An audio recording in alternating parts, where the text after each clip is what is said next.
Today we're looking at a video by Sydney Watson of the Fat Acceptance is Over.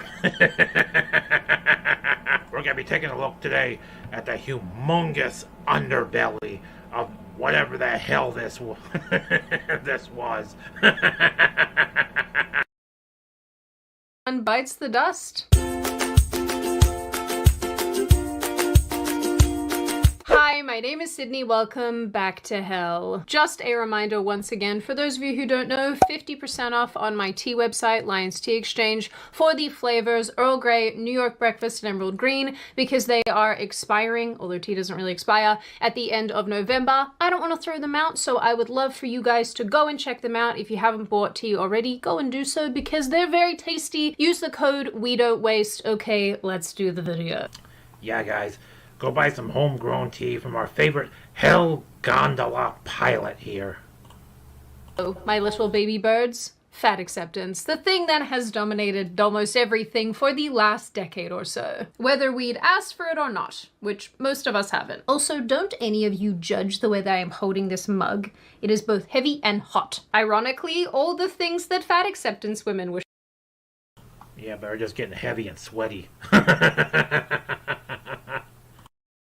They were. Hello, cherub children. Editing Sydney from the future here. I just realized that the last Fat Acceptance Movement video that I made, I wore this exact same shirt. And it's entirely... Ironically, I am wearing the same exact shirt. Entirely a coincidence that I did it again. I own different clothes, I promise, but I guess going forward, this is going to be the Fat Acceptance shirt, so... there's that. I just wanted to acknowledge it because I thought it was funny. But this has been a movement that's been quite challenging to escape. From fat models going down runways to taking up magazine covers and billboards, the modeling industry itself has grown bigger, with plus...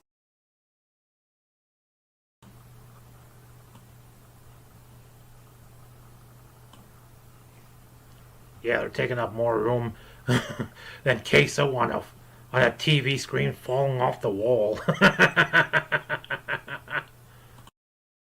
Modeling industry itself has grown bigger, with plus-size models comprising of 26% of all models at major fashion week events globally as of 2025. Fat activists went so hard that the fashion industry even started making fat mannequins. As fat acceptance and body positivity blew up online, activists on TikTok created an entire intersectional hierarchy of fatness. Our organization, what we want from the community as fat people with pride. You've heard about fat phobia, but have you heard about skinny supremacy? And yes, I traded out the T because this is light and skinny, sort of. And I think that's what it is. You have to constantly uphold thinness as supremacy. Even if it means you are, in telling them, oh, you're so much better now, you're like shitting on yourself. That's the other reason I don't do it, because I don't want to say thinness is inherently better, because that means I'm inherently worse. Well, I'm sure you would feel a hell of a lot better. I mean, come on. I mean, at least then you would be in supreme health. Rather than picking up a burrito supreme. And my personal favorite, the BMI scale is racist. Especially if you're a white woman like myself, is how our participation in diet culture and the pursuit of the thin ideal is a form of racism. It's upholding the white supremacist ideals. It's really important that we see that we are participating in this supremacy culture and in the body hierarchy by continuing our obsession with thinness. And so if you want to learn more about this... Or maybe it just could be, you know, the science, that people like her probably claim, especially during 2020, to follow. Maybe everybody's biology is just different. I mean, come on, because our bodies work differently, especially as we age.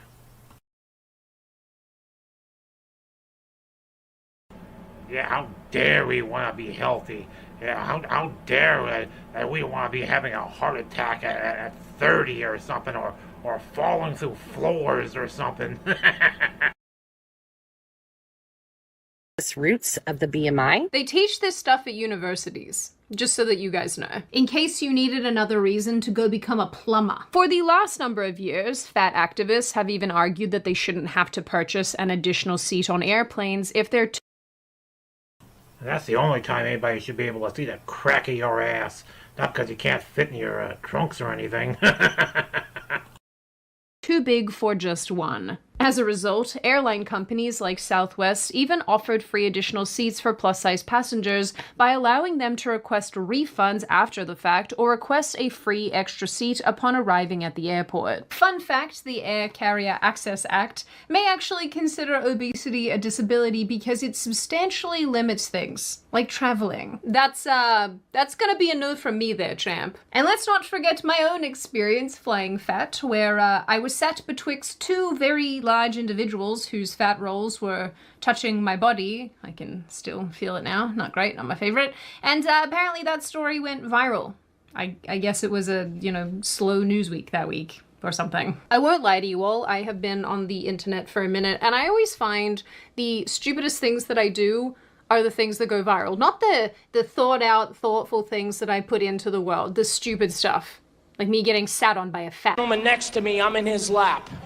He's on his cell phone. Hello, mijo, I don't think I'm gonna make it.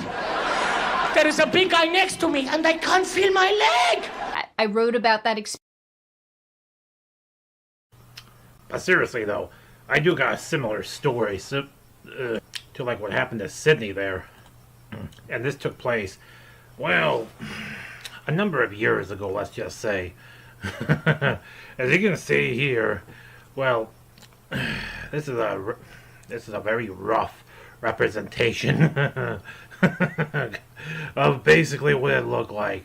You see, a few years ago, I was looking for a company basically, and well, they had to take all our staff basically to the next city over, and well, we had to go to different company locations, you see, and well, for networking reasons, I don't really want to say what company it is or anything. I don't want to get sued or anything, but yeah. Yeah, though, well, anyway, we were working in the next city over, and basically they piled us all into the company van. Now, there were at least 15 of us. Yeah, imagine one of those... one of those transport vans. Yeah, kind of like that. Like the thing there in the middle. Yeah. This was the type of company van they used. And this thing could only fit maybe, I'm going to say, 6 or 7 people at most.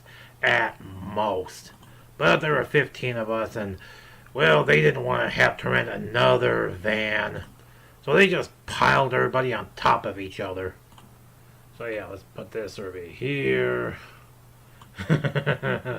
Yeah, but yeah, they piled like a whole lot of us together. Everybody was basically sitting on top of each other, and as you can see, there's me there in the middle. There's the fat cat, and much like what happened to Sydney Watson there.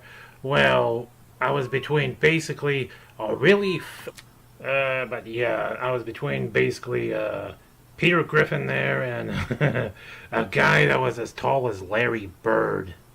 Yeah, we were basically riding with just a hodgepodge of different people there.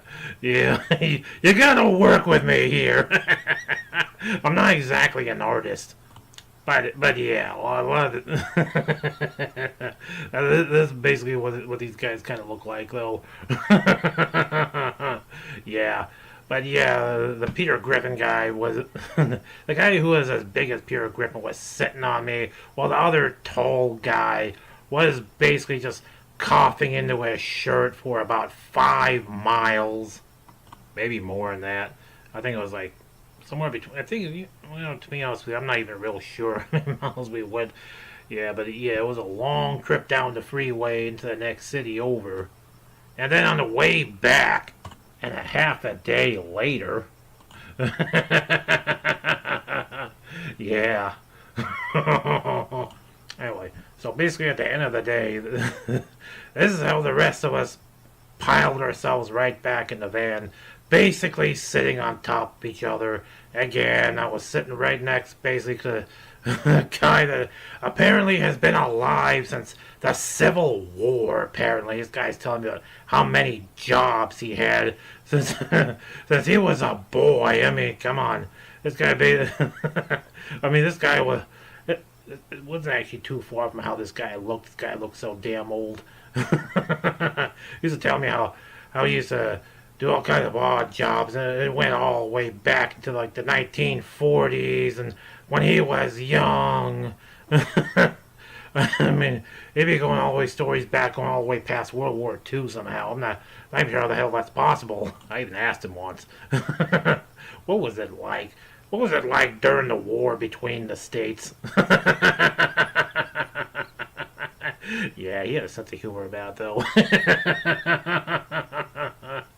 Yeah, that's me right there. Dude love right there.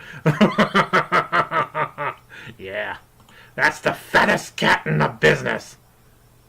But yeah, we're basically all just sitting on top of each other. I mean, you got like one woman there just sitting on the floor there. Everybody's all curled up and all packed in. And we're speeding down the freeway for 5-8 miles or whatever. Yeah, this was for work. I mean, this was a company trip basically between cities. But yeah, after about 8 miles and about 2 hours later, I couldn't feel my legs. I couldn't hardly feel anything else, and it was so damn hot I could barely breathe. Oh my gosh, the air was so humid. And that guy who was coughing all the way on the way over there was coughing all the way back home. Oh my gosh. The next day, I came in to work sick as hell. I mean, my throat was just burning. I had like a fever. And no, it wasn't during 2020 or anything like that. That was actually a few years before that. I started to go into work any damn way. Oh yeah, if you're wondering, yeah, you see the big fat guy up there. That guy was sitting like on the other side of me, on the other side of the dude love. But yeah, that's a little bit of the backstory of the fattest, before I was the fattest cat in the business. Yeah. I have a lot of weird stories about a lot of different jobs I had over the years. That's just a small part of the lore of the fat cat. Yeah.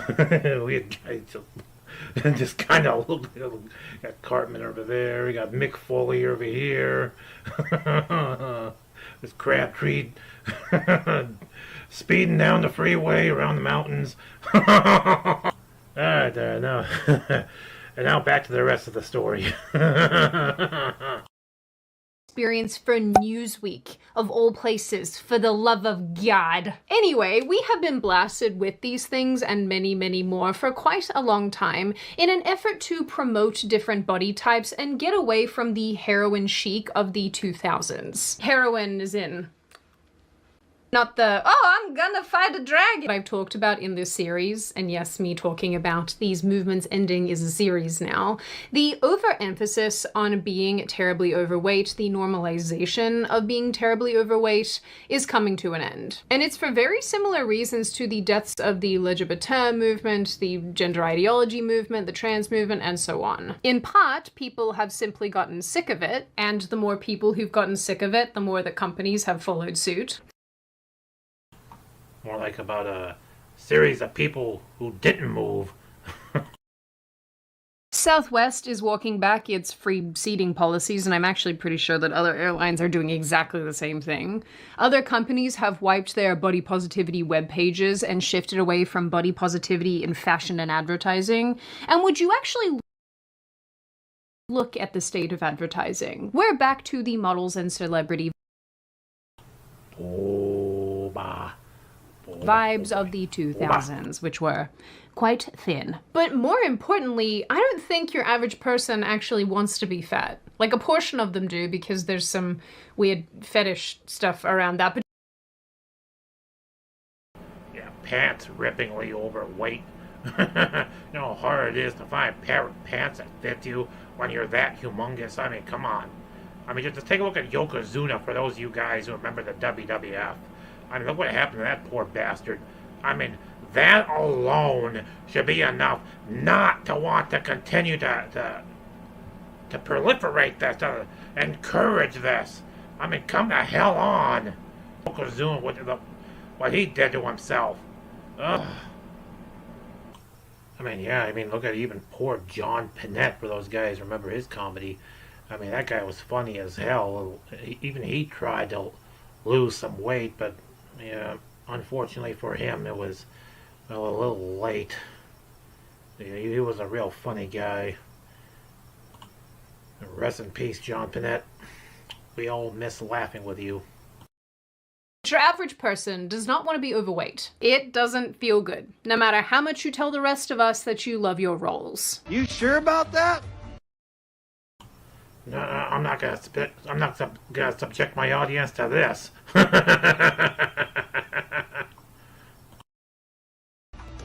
You sure about that? You sure about that?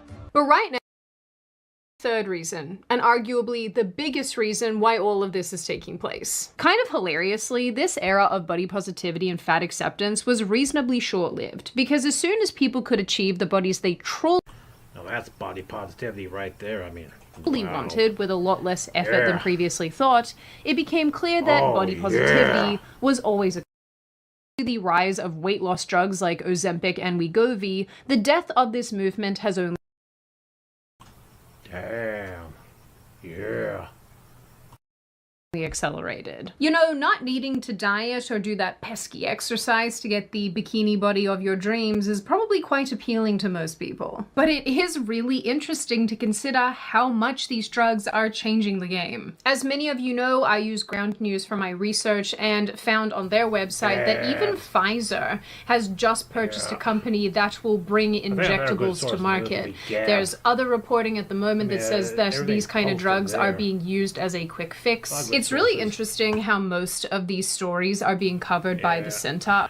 I'm just gonna skip past this. It does go to show it's been over a month basically, and well, they stopped getting paid.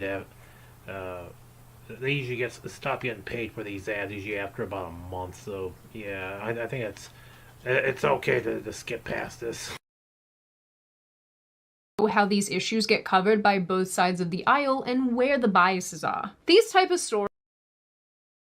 Long-time supporter of this channel, but because what Ground News is and what Ground News does is so needed during this time. They're subscriber funded, so your support is what keeps them going, and I want to make that really clear. So I strongly encourage you to support Ground News and support what they're trying to do by clicking the link in the description, scanning the QR code on screen, or going to ground.news. So I strongly encourage you to support Ground News and support what they're trying to do by clicking Big is Beautiful. Absolutely livid. Influencers and celebrities who built empires on Big is Beautiful, who promoted self-love and wanted to fight fat phobia, are now posting about their size 4 glow-ups, leaving fans feeling betrayed, to put it mildly. And the comment sections on former fat influencers' videos, which were once full of pro-fat positivity, are now absolutely horrific. Now, because I have discussed the origin points of the fat acceptance / body positivity movements before, I would like to quickly reiterate some of that for those of you who don't know, but if you are interested in more information on that, I will link those videos in the description box. Fat activism started all the way back in the 60s. There was a growing backlash to the body messaging of the 40s and 50s that expected women. Wasn't those like the Jack LaLanne years? Yeah, the original bodybuilder. Well, one of the original bodybuilders anyway. I mean, back then, his version of body positivity was actually getting in shape. I think he was the originator of the aerobic workout or something like that anyway. Maintain a tiny frame, take weight loss medication, and stay in perfect shape all of the time.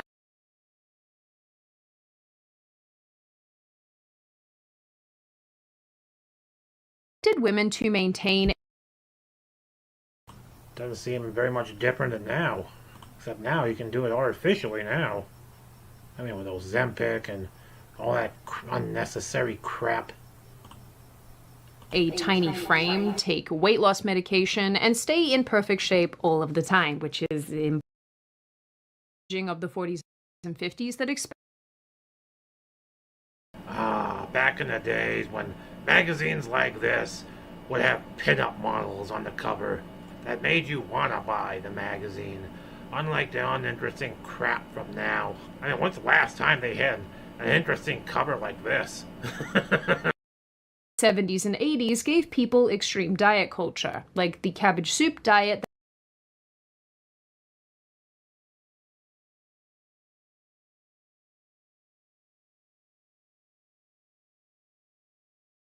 Yeah, it kind of reminds me of that one part from Dirty Work. If you remember that movie, where the old guy would just sit in front of the chair all day watching this. You know how hard that guy squeezed a pair of balls? I fucking love that movie. Gave people extreme diet culture, like the cabbage soup diet that requires people to basically eat nothing. I hope you're hungry. For nothing. Please enjoy your serving of air. Around the same time, products like Slim Fast. I remember Slim Fast. I tried that once when I was a kid. I like chocolate. So I tried a little bit of it, and it just gave me diarrhea. Back in the 90s, you see, they used to have things like that. They used to even have chips that would give you diarrhea to lose weight. Yeah, there's a reason why you don't see that anymore now. Craze, and group weight loss programs like Weight Watchers and Jenny Craig were quickly gaining popularity. Eating disorders were on full display in celebrities, and it didn't sit too well with a portion of the population. This gave rise to healthy at every size and body positivity, the latter arguing that basically you should accept yourself, faults and all. And soon, the same companies who got popular and were once praised for helping people lose unwanted weight were now being accused of body shaming and using toxic, unhealthy tactics. But with the rise of the internet, Tumblr, and Reddit, body positivity morphed and changed, and eventually gave way to fat acceptance and the idea that fatness is beautiful. Fast forward to the 2010s, and it's the Instagram era. Body positivity goes viral with hashtags like fat and fabulous. Brands like Dove and Aerie jump on the Yeah, that's what you want to think of when you're lathering yourself up with with soap. Is you're smelling like your grandma. They even got bodies and plus size lines. But for a brief, beautiful moment, fat activists really believed here that their message was being widely received by a wider audience. Pun not intended, but welcomed. Obese models were on magazine covers, runways, and red carpets, and activists were all chanting fat is beautiful. And things continued on like this for some time, with micro communities gaining speed and size on TikTok. Us no more. You ain't fat. You ain't fat. You ain't fat. You ain't nothing. You ain't nothing. Giving us some of the most insane videos that I have shown you over the years. Discussions around fatness made their way into everything. Racism, ableism, and it was absorbed by the overall progressive movement. But with most things in 2025, all of this went too far. And for us normies out there, it became a little bit too much. Because much as it pains some people to hear this, there is such a thing as too many roles. And I would argue the vast majority of people yearn to be fit and healthy and able to run upstairs. And once again, and do not yell at me in the comments for saying this, it's just my opinion, I would argue that a lot of people who jumped on the fat acceptance bandwagon did so because it's a cope. Weight loss for so many people is incredibly challenging, and I'm not going to deny that. You know, we have very sedentary lifestyles. A lot of people do struggle to eat properly just because a lot of American food is highly addictive, has lots of additives, bad additives in it that is not good for you, that leads to rapid weight gain. So in some ways, it is easy.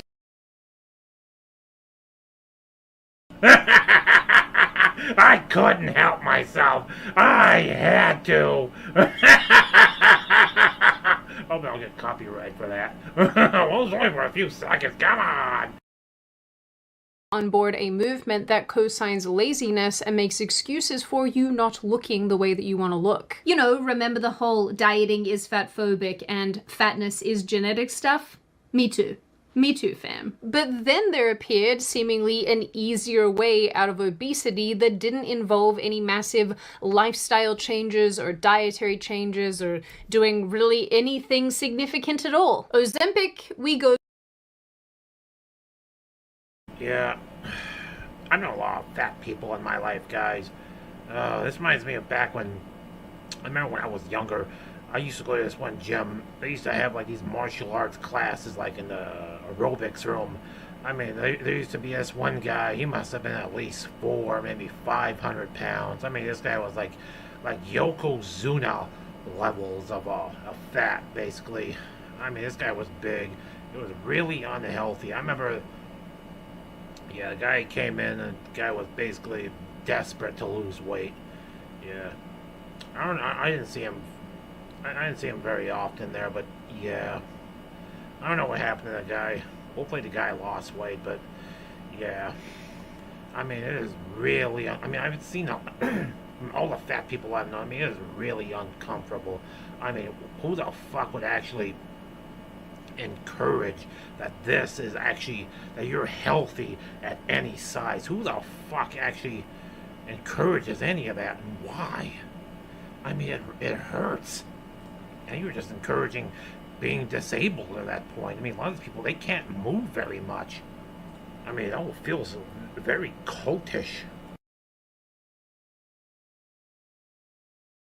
And Monjarno, which I think I'm saying wrong, but I don't care. GLP-1 drugs, as they're known, were supposed to help diabetics, but seem to have become Hollywood's cheat code for weight loss. These shots suppress your appetite so hard that you forget what a cheeseburger tastes like. Suddenly, Healthy at Every Size was out, and low-rise jeans were making a comeback.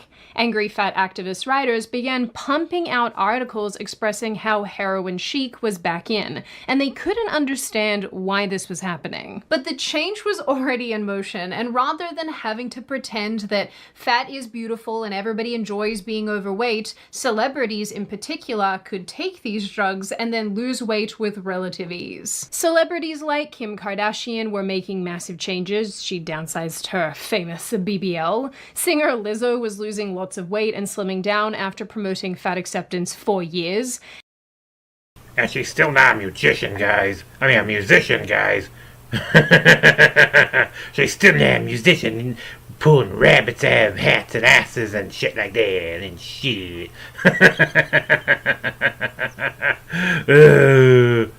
If you don't know what I'm referencing, go look that clip up when somebody asked her about her being a musician. And side note, she had to caption a TikTok video recently. Reminder, you can lose weight and still not be fatphobic. Trying so hard not to lose that audience that doesn't want her to be healthy. It's sad, that's really sad. Meghan Trainor, a musician who previously and proudly sang about not being a size 2, was suddenly and definitely a size 2. Damn. Yeah. Although, the way they switch between ideologies like this, between being either positive at every size or being or losing weight as being or just getting healthy in general, basically, I feel this is all just yeah. It just all feels like this is just clout for social media and being an e-celebrity or wherever the hell they call themselves now. Even Weight Watchers started peddling GLP-1s. Recently on that front as well, sports star Serena Williams, of all people, has partnered with a GLP-1 weight loss company, which, you know, definitely wasn't in the bingo cards this year. She's actually been very busy lately complaining about cotton, as you do. All right, everyone, how do we feel about cotton as decoration? Personally, for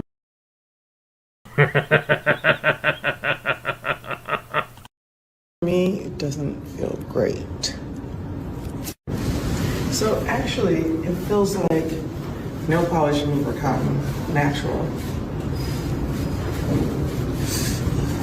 So complains about the cotton, but proceeds to pick it anyway, or whatever. Isn't half of what she's wearing actually made from cotton? What the retarded hell was that? Yes, the body positivity movement was in fact co-opted by fat acceptance and morphed into the icky weird thing that we know it as today, which was turned into a bunch of slogans and hashtags, and then a bunch of brands jumped on board to take advantage of the momentum that they saw happening out in the world. But with these new miracle drugs, the narrative absolutely flipped. And just by the way, I don't want to get into my personal thoughts and feelings on these. I think this is another case where you as an individual have to decide for yourself if the risk is worth the reward, and nobody else can tell you if it is or isn't. Anyway, the new standard recently has become pretty clear that fatness isn't something to embrace anymore, it's actually something to be fixed. And as more and more people, particularly those in positions of power, so to speak, people who have large audiences, people who have a really big reach, have gotten thinner and thinner, their audiences have not been taking this well. Remy Bader, a TikToker who built her brand on US size 16 clothing hauls, hyped up fans by telling them to just wear what they want. But she became the subject of ire after she dropped an enormous amount of weight via weight loss surgery. Not Ozempic, but still. I know I keep pausing, but I just have to say, if you're looking for inspiration to lose weight and, lose weight soon, I mean, if you're really worried about your health, just go look at what happened to poor John Pinette. I mean, he was a really funny guy. I know I said this earlier, but yeah, I mean, he did lose weight, but it was a little bit too late for him, though, but yeah, guys, do this. If you really want to lose some weight, do it soon, and do it in a very healthy way, guys. A medical intervention, so, you know, I'm gonna say that it fits. She stayed quiet about this for months, letting fans speculate, until she eventually revealed the truth on Khloe Kardashian's podcast. Her comment section was a war zone. Fans called her dishonest for not being upfront, feeling like she had abandoned them to be skinny. That's the long and short of it. More likely so she won't die of a heart attack at 40. But their reasons make sense too, my guess. This experience was similar to that of fat influencer Rosie Blair, also known online as Rosie Beam, who I've discussed in previous videos. Back in January 2024, she posted about her weight loss journey, admitting to using Mounjaro, which is another one of these injections. In one post, she wrote that weight loss meant that she felt like she had access to a world that she was previously missing. She liked not being concerned about the size of seating out in the world. She liked flying without feeling worried, and she liked working on her cardiovascular. You know, I have to agree with Smug Alana. I mean, yeah, that's right, the fat cat, the smuggler, a smuggy. But yeah, I was watching that video that she did about this a couple weeks ago, and yeah, I have to agree with her. I mean, if some of these women, if they lost, I mean, just look at some of the examples that were shown earlier. I mean, if some of these women actually made the effort to lose all the weight, I mean, just look at them in the face. Yeah, I have to agree with Alana on this. I mean, yeah, they would be really freaking hot. Health to achieve her dream body. Now, normal, well-adjusted people would see this as a good thing. Being healthy is a good thing. Having access to the world around you is a good thing. Being able to fit in the world around you is a good thing. But this poor woman's audience didn't see it that way. They accused her of fat phobia. They actually have said some very, very awful things to her. They accused her of being ableist and suggested that she's suggesting that fat bodies can't function. I'm pretty sure that's a direct quote. Blair responded saying that she left the body positive community because she wanted to be more than her size. The backlash eventually got so intense that some fans suggested everyone collectively unfollowing her entirely. But this has been the experience of countless former fat activists and models and celebrities and what have you. Like Mindy Kaling. I've never said that word out loud. Anybody else ever think she was actually kind of hot? I never watched her show. I mean, I think I watched part of the pilot. It was just boring. It wasn't funny. But yeah, I used to think she was kind of hot. I've only ever read it, so not sure if I'm saying it right. Probably not, but I don't care. Who has been accused of using Ozempic to get skinny because she lost a ton of weight really quickly, and therefore was accused by fans of promoting fat phobia. Or Oprah Winfrey, of all people, who stepped down from her lead role at Weight Watchers after admitting to using weight loss drugs, dropped 60 pounds, which I think is like, what, 120 kilos in the correct system of measurement? Her ABC special. Yeah, let's follow what a celebrity says. Yeah, instead of putting the work in, let's just take the easy way out of this and inject our fat asses with whatever the hell that we think is going to make it easier to avoid getting our asses up and actually moving around. I mean, what the hell? I mean, it's why we gotta stop listening to these celebrities. I mean, what the hell? I mean, come from the people who can do anything they want all day, have enough money to afford to be able to basically be as fat or thin or whatever as they want, while the rest of us have to work for a living. I mean, these people are just encouraging laziness. Guys, don't be lazy. I mean, come on, get up right now and let's all do some squats, guys. Come on. I mean, whoever's listening to this, I really hope that do some push-ups. I hope you do some workouts or do something, but don't listen to these celebrities. I'm tired of calling them celebrities. I mean, where are they really?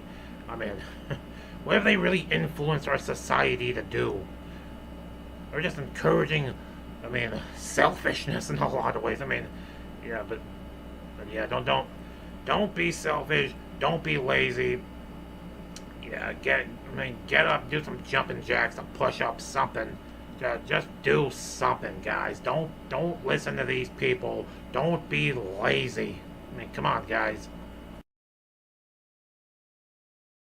And the weight loss revolution pushed a stop shaming message while centering weight loss as empowerment. Fans here were very upset because Oprah was supposed to be their OG fat positive icon, but obviously that quickly fell apart when she found a way out of obesity. So why does people losing weight, why does people bettering themselves, why do these weight loss drugs send the dying dregs of this movement into a complete tailspin? Well, a lot of these people built platforms on body positivity and fat acceptance, promoting an objectively terrible ideology that made people feel comfortable. She's starting to look like the real-life version of Peter Griffin. That's when you know you gotta start making some changes. In their weight gain. Their weight loss, especially when it's quiet or framed as a health journey, feels like a middle finger to a community of people who want their own obesity reaffirmed. So it's not just about losing weight, it's about a huge cultural shift that's happening. One that signals that this movement never really had any legs to stand on to begin with and is now slowly falling apart.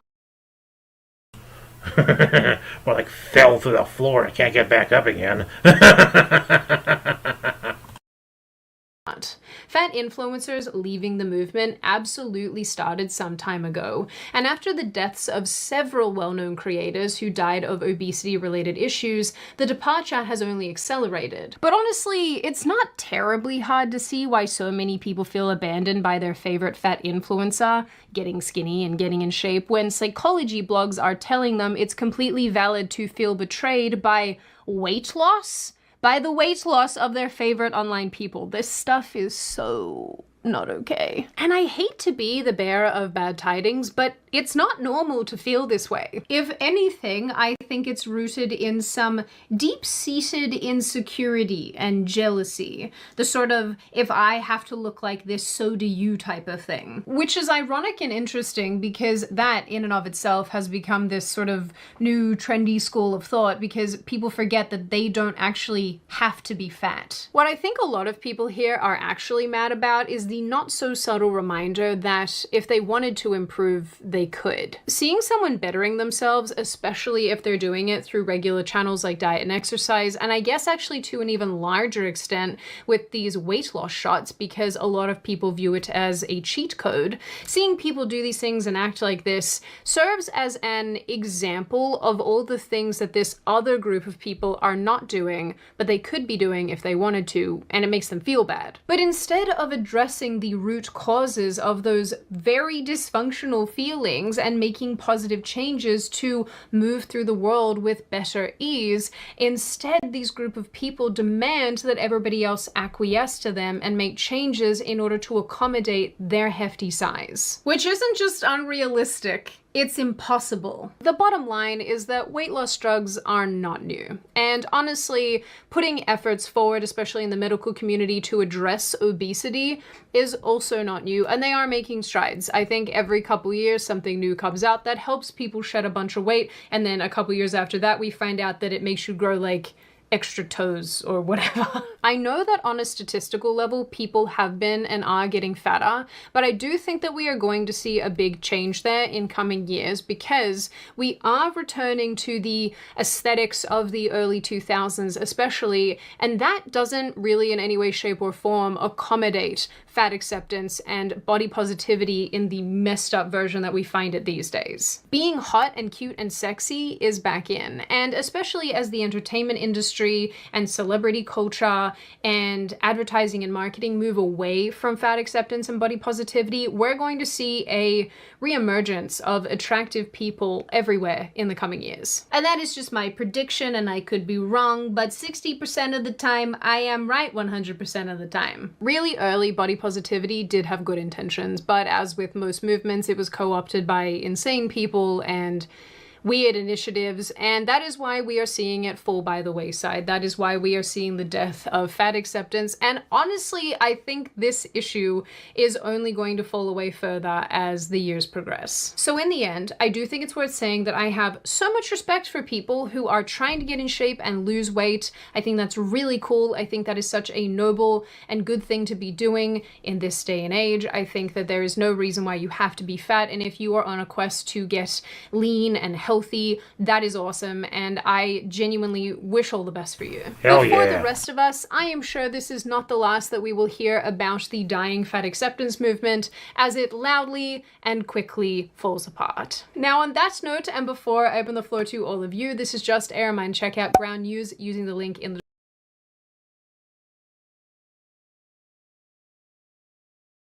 It's always been a very bad thing. But yeah, guys, don't be selfish, don't be a glutton, and don't be a gooner, and have a sense of humor. Thanks, Sydney. Everybody go check out Sydney Watson, guys. Yeah, it's a very informative and wholesome channel. number of years.